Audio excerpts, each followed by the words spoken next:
The story of Lady Diana, a queen without a crown. A beautiful young woman without makeup, but that is exactly what Carlos liked. At only 16 years old, she thought that was wonderful. Daughter of the 8th Earl of Spencer, she made all the requirements, generous, honest, and wealthy. The queen herself considered her charming. Then Carlos asked her if he wanted to marry her, and of course, she accepted, with a beautiful "I love you."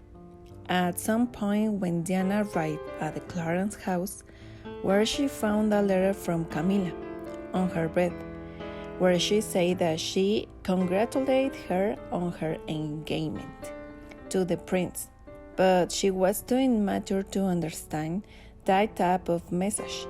But then someone from the staff who works, she told the prince that Carlos had ordered a bracelet to be made with a Camilla's name. Of course, that devastated her. As days passed, the media realized that Diana had begun to lose weight. The bulimia had started days after the engagement. It was the same prince who made comments to her that she was gaining weight, and of course, that made Diana uncomfortable, and the problems began. If only he had not insinuated that she was fat, everything would have been different.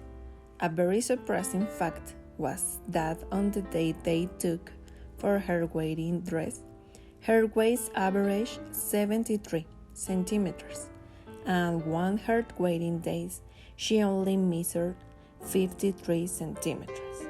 But she was very in love with her husband.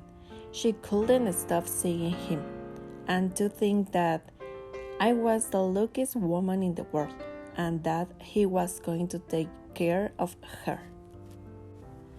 Everyone was happy, and they were happy because they thought they were happy. But Diana had terrible dreams at night. She always dreamed of Camilla, and that didn't let her sleep, and she didn't eat either. Until one day he had to go to the doctor since he had tried to commit suicide 4 times. That would not have happened if the issues with Camilla had never existed. The doctor helped her regain her self-esteem, since Carlos was very indifferent towards her.